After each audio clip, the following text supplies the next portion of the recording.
Hello everyone, my name is DarkHero and welcome back to another Destiny video. Today I will be talking about what I believe to be the strongest weapons in the latest iteration of Destiny. In this video, I will present them in different tiers to represent their power relative to each other. These tiers go from S to D, S being the best and D being the worst, and in this video I intend to cover the best weapons, the A tier and the S tier weapons. In addition to that, I will also provide some stats and testing results to justify each weapon's placing. Note that the weapons in each tier are in no specific order. With that being said, this is my opinion based in facts and testing as well as my own experience. Let's start off this list. We'll be taking a look at the A tier. The weapons in this category are by no means weak, they are definitely strong and deserve to be respected. However, they aren't competitive and can't perform as well or as reliably as weapons on the S tier do. First up in the A tier we have the Suros regime. After the latest updates, a focused fire Suros deals 36 damage per shot, meaning that it can kill a guardian in 6 shots. However, its very slow fire rate is what hinders this weapon the most. The high movement speed of Destiny's characters should always be taken in consideration, and in practical cases an enemy guardian will be able to escape the Suros, and should he have a sniper rifle he can fire back and kill you, even if under fire, since the Suros fire so slowly. The Suros regime simply cannot keep up to pace. Furthermore, its recoil isn't really something desirable of a precision weapon that should be used at longer distances. The Suros regime should be treated as a more of a suppression type weapon that assists his fire team from a distance. It does its job well, but only as long as it stays away from CQC. What makes Suros regime stand out from the rest is its line of perks, which makes it deal more damage and therefore having a faster time to kill, although not by a lot, than the other low rate of fire auto rifles. Next up on the A tier we have another very specific weapon, and that is the Genesis chain. Now you'll have to forgive me, but unfortunately I don't have this weapon, so I don't have any gameplay of it. However, a fellow YouTuber by the name of Drewsky made a really good video explaining in great detail why the Genesis chain is the auto rifle with the fastest time to kill in the game. I will leave a link on screen and in the description for you to see it. And while you're at it, consider subscribing to his channel, as he produces great quality content and provides very good tips for you to improve. Next up on the list are the low rate of fire pulse rifles of the 30 impact and 59 rate of fire category, namely the Parthian shots and the spare change. These pulse rifles are capable of killing in just 2 bursts, dealing 34 damage per shot. However, this feat is only possible against low armor guardians, and is also very difficult to pull off due to the speedy nature of the crucible. However, at long distances, these weapons are a fantastic tool to pick off enemies and to counter sniper rifle users due to the flinch provided by these weapons. However, they lack close range power. If you miss a shot, you increase your time to kill exponentially, even with the recent rate of fire buff, and can end up being killed instead. This is the precision weapon, and because of that, doesn't see a lot of play despite the recent updates. The Doctrine of Passing is surely a name that you have heard if you have played Destiny in Year 2, and its archetype, the low impact of 2 and max rate of fire auto rifles like the Unbent 3 and the Arminius D. The base damage of these weapons was increased and their time to kill is very fast. However, it isn't any reliable past close range. Just take a look at these tests. Some of the bullets aren't even hitting the target despite being aimed perfectly at the enemy. Such is the nature of these weapons. Its body shot time to kill is surprisingly fast, which means that it is an easy weapon to use. Don't get fooled by its small range stat, this weapon will be your bane if you aren't careful at close range. And finally we have a weapon that is hated by many Destiny players, Thorn. I know some of you guys may be calling me crazy for putting Thorn only in the A tier and not higher, but there's a good reason for that. It's not too consistent. Thorn's damage over time isn't as useful, as Thorn can only kill with 1 headshot and 2 body shots very low armored enemies, which are a very rare thing in the Crucible.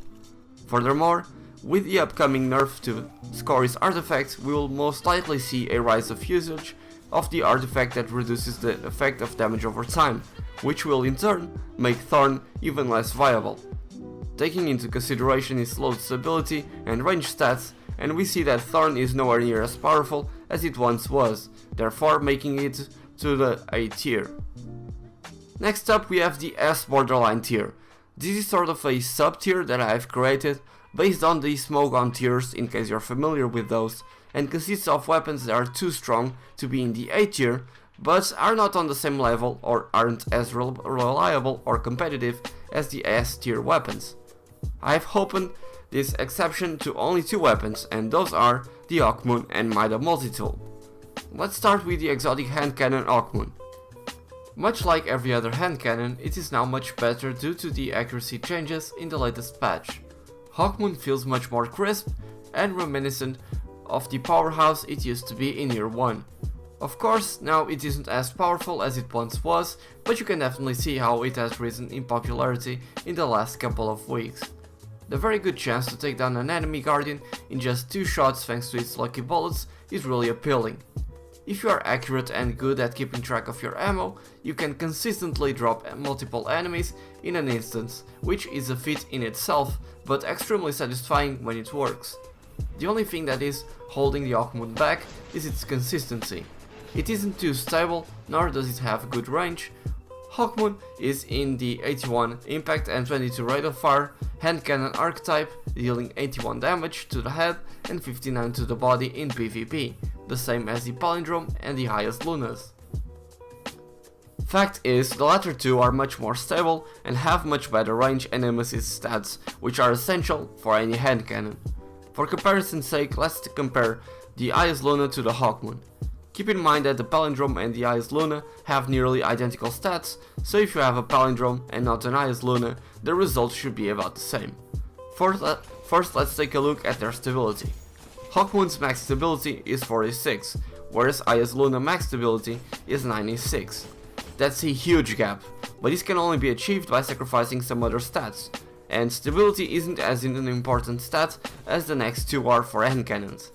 In terms of range, highest Luna has a max range of 62 when using rifled barrel, which is what you are generally looking for in a handcannon, whereas a Hawkmoon only has a max range stats of 47. The reason as to why range is so important in handcannons is because it affects damage drop-off at the distance, meaning that the higher the range stats, the further you will be able to hit your target for the weapon's maximum damage. Furthermore, range also affects bullet magnetism, much like aim assist, which in this particular stat, the difference between these 2 weapons isn't as big. Highest Luna's aim assist stat is 50, whereas Hawkmoon's is 40. Hawkmoon is a very strong weapon and is definitely worth using up your exotic slot. However, it is simply outshadowed by weapons with superior stats that don't have to rely on luck to be powerhouses. As for the Mida Multitool, no major changes were made to this exotic scout rifle in the 2.5.0.2 update, apart from increasing all of scout rifles in air accuracy. However, since special ammo was nerfed, sniper rifles aren't used as much, and the focus of the current meta is sidearms. This gives Mida an excellent opportunity to shine, taking down enemies that can't fight you at a distance, as it can kill enemy guardians in only 4 shots in just about any range on any map. Take a look at this. As you can see, I am on one side of the map Bannerfall and my friend Lion God is on the other side, and I am still dealing next to max damage per shot, which by the way is 55 damage to the head and 37 to...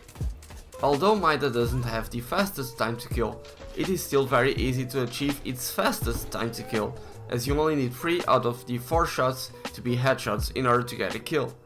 The extra movement speed provided by its intrinsic perk also allows you to move to choke points or advantageous positions faster, so you'll have a better control of the battlefield. Furthermore, the very little use of sniper rifles seen in the Crucible right now, along with the upcoming nerf to No Land Beyond coming in March, which I'll talk about in a few moments, make Mida a great weapon to dominate the PvP arena from a safe distance. Pair that with a sidearm and you'll be good to go. And now let us take finally a look at the S tier weapons. These are the powerhouses that will dominate the Crucible. the ones that we will see at the top of the most used weapon charts. Also the ones that might end up being nerfed later down the line. First, let's start with a weapon that, if you have been playing Crucible at all in the last couple of weeks, you have for certain encountered multiple times. A weapon that has never been relevant in the meta up until this point. Yes, I am referring to the Wormwood sidearm. The changes to special ammo have made sidearms prevalent in the Crucible for the first time. Maybe too prevalent. According to Destiny Tracker, its usage rate was over 50% during the first Trials of Osiris post-patch and is now the most used weapon in the Crucible. That is insane and just proves how strong sidearms are in the current meta.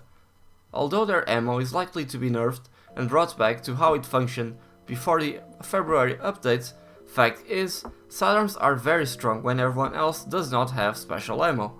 But of course that is a true fact to all sidearms. So what makes the Wormwood in particular so good?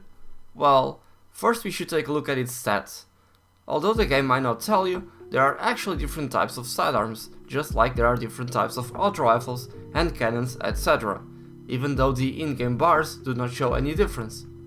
The Wormwood places in the most balanced sidearm archetype, the 94 rate of fire and 12 impact, which translates to 60 damage to the head and 48 damage to the body. That is higher than even that of Thunderlords, and there are sidearms that deal even more damage than that. However, those sidearms do not have such a fast time to kill as the Wormwood has as a result of its impact and rate of fire. As you can see, it has a very fast time to kill, killing in only 4 shots and requiring only one of them to be a headshot, which makes this a very easy to achieve time to kill. The Wormwood's TTK is nearly equal to that of the Last Words when you only hit body shots, meaning that you only need 4 shots to kill with the Last Word. Furthermore, it is a very accessible weapon as the vendor version sold by the Future War Cult comes with great perks that focus on increasing its range and stability, making it all the more deadly. The Wormwood is a fantastic weapon to pull out in a tough situation and goes well with just about any loadout, and that is why it ranks amongst the S tier weapons. But what it goes perfectly with is the No Land Beyond the exotic primary sniper rifle. This weapon used to be a joke in the Destiny community, but has steadily risen in popularity in year 3, especially after the special ammo changes. Having the ability to use a sniper rifle as your primary weapon that has constantly ammo is just amazing by itself. Plus, when you couple that with a sidearm that has special ammo every single time that you respawn, you can start to see why this combo is so powerful. Furthermore, the No Land Beyond was not affected by the previous change to sniper rifles that increased the flinch they received when aiming down sights, meaning that it can still be very accurate under fire. Just take a look at this clip. This is something that other sniper rifles cannot accomplish in the current state of the game. If we were to compare the levels of flinch between No Land Beyond and, say, a 1000 yard stare, this is what it looks like after a single palindrome shot. Keep in mind that flinch changes depending on the damage of the weapon fired and also the angle at which the weapon is fired, and that it stacks the more it is fired, so after a couple of shots the differences are even more apparent. Bungie has said, however, that they will look into this and are likely to bring No Land Beyond down a little to be in line with the other sniper rifles in terms of flinch, but for the time being No Land Beyond remains in the S tier. Next up are the legendary hand cannons of the 81 impact and 22 rate of fire archetype, namely the IS Luna and the Palindrome, which dominated the meta along with the high rate of fire pulse rifles, which have now been nerfed. These weapons were the only thing that you would see being used in sweats and tournaments and most likely will continue to see. I have already addressed them when I was discussing Hawkmoon, but in short, their very high stats coupled with a very fast and reliable time to kill, only needing 3 shots to kill and one of them being a headshot, make for impeccable weapons. Furthermore, the Palindrome is a very accessible gun as it is sold by the Vanguard Quartermaster with near perfect perks, so go get yours if you haven't already. I mean, what are you doing? Moving on, we have the legendary pulse rifles of the 7 impacts, 73 rate of fire archetype, namely the Hawksaw and the Suros PDX-45. These were the go-to weapons before the Clever Dragon and the Grasp of Malok were discovered, and even then, The fact that they are so reliable, even at a range, having a good range and stability stats, even if you have bad rolls, is what makes them so great. In addition to that, the fact that they are pulse rifles means that they are very comfortable and easy to use, and on top of that, cause a good amount of flinch, even after the latest patch, which will give you an edge in any gunfight. The Hawksaw and Surus PX45 in particular can be easily obtained with good perks, so they are a must-have weapon for any Crucible player. And finally, you probably saw this one coming, we have the Last Word. Of course, the weapon with the fastest time to kill in the game, apart from insta-kill weapons of course, is going to be on this list. The Last Word is a pretty badass weapon that seems to dominate every single meta season in Destiny, and for a good reason. Its insanely fast time to kill will absolutely delete your enemies and they may not even know what hit them. It feels a lot more accurate after the latest update, although the range drop-off seems a bit more noticeable as well. You will just have to use it at close range and you'll be good. As you can see, it can melt enemies in just 3 shots, only 2 of them need to be headshots. The only problem with the Last Word is the fact that you should pair it with a sniper rifle in order to cover those mid to long range distance engagements. However, the latest patch has made this harder, as each time that you die, you will respawn without any special ammo, but you can still play around that very easily if you only play to the strength of the weapon. And that concludes Destiny's new meta weapon tier list. Once again, keep in mind that this is all my opinion, and if one of your favorite weapons is not here, then it's probably because I don't think it is as strong as these ones, or I may have just forgotten about it. After all, there are lots of weapons to cover in Destiny, and I spent a lot of time testing them, so I may have missed a couple. That being said, it would really mean a lot to me if you could share this video around, maybe by word of mouth with your friends. If someone were to ask you, for example, which weapons you believe to be the best, and if you could direct them to this video, that would be just great, as I definitely put a lot of time and effort into making this video. I had to test every single weapon with a whole selection of different perks, writing the script, which I made 2 different drafts of, getting the gameplay and everything else, so please, if you could share this video, even if just with a single friend, that would be fantastic. I will also leave a link in the description to a post on the Bungie Forums, where I will leave my weapon tiers, and it would also help out a lot if you could upvote that post and leave a comment. It could be anything really. With that being said, thank you so much for watching this video and supporting the channel. Please leave a like if you have enjoyed this video or found it helpful, as it helps the channel grow and keeps me motivated to bring more content similar to this in the future. And don't forget to leave a comment with your own tier list, let's get a discussion going down there. Which weapons do you believe to be the best or the worst in the current meta? Also, subscribe if you are new to the channel and do not want to miss an ounce of Destiny goodness. If you are already subscribed, I advise you to click on that small bell near the subscription box to be notified whenever I upload.